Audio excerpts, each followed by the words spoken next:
గడ్డగా చెప్పొచ్చు.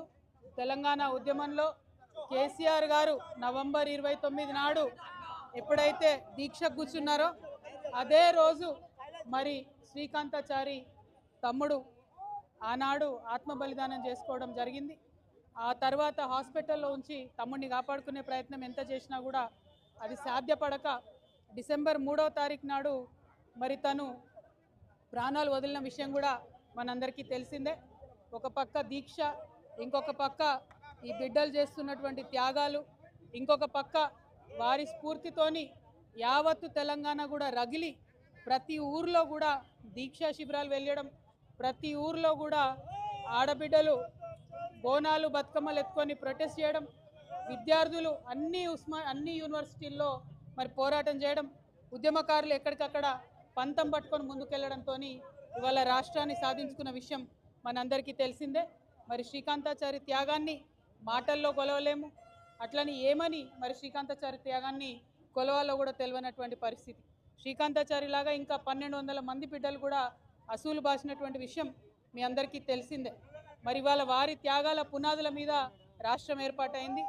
ఏర్పాటైన రాష్ట్రంలో ఆనాడున్న బీఆర్ఎస్ గవర్నమెంట్ మరి కొంతమందికి న్యాయం చేసింది, ఇంకా న్యాయం చేయాల్సిన వాళ్ళు ఎంతోమంది ఉన్నారు.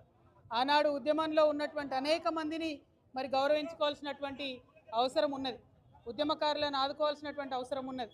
మరి ఆనాడు ప్రభుత్వం అమరవీరుల పేరు మీద మంచి స్తూపాన్ని నిర్మించింది, కాకపోతే ఏ ఒక్క ప్రాజెక్టుకు కూడా మరి ఏ ఒక్క అమరవీరుడి యొక్క పేరు పెట్టలేదు. మరి ఇప్పుడు కాంగ్రెస్ ప్రభుత్వం వచ్చింది, వాళ్ళు అదే చెప్పొచ్చిండ్రు, మేము అమరవీరులను గౌరవిస్తామని చెప్పిండ్రు. కానీ రాజీవ్ గాంధీ పేరు, ఇందిరాగాంధీ పేరు, ఆఖరికి మన్మోహన్ సింగ్ పేరు పెడుతున్నారు. కానీ ఏ ఒక్క పథకానికి కూడా శ్రీకాంతాచారి పేరు పెట్టాలన్న మనసు మరి కాంగ్రెస్ ప్రభుత్వానికి వస్తలేదు, ఆనాడు బీఆర్ఎస్ ప్రభుత్వానికి కూడా రాలేదు. ఈ ఒరవడి మారాలి, నిజంగా త్యాగం చేసినటువంటి వాళ్ళ పేర్లు చరిత్రలో నిలబడాలి. దానికోసం మనందరం కూడా ప్రయత్నం చేయాలి. ఒక పక్క మన బిడ్డలు రాష్ట్రం కోసం మన ప్రాణత్యాగం మనం చేసుకుంటే, సినిమా యాక్టర్ అయిన పవన్ కళ్యాణ్ ఆనాటి నుంచి ఈనాటి వరకు మనకు వ్యతిరేకమే. ఇవాళ కూడా ఆయన మాట్లాడుతున్నాడు, తెలంగాణ నాయకుల దిష్టి కళ్ళతోని కోనసీమ పాడైందంటున్నాడు. మనం ఎన్నడూ దిష్టి పెట్టలే, కోనసీమ బాగుంది, కోనసీమ ఎట్లుందో అట్లా తెలంగాణ కావాలనుకున్నాం తప్పితే ఏనాడు కూడా తెలంగాణ బిడ్డలకు మనసు చిన్నగా ఉండదు, పెద్దగా ఉంటుంది, పెద్దగా ఆలోచిస్తాం.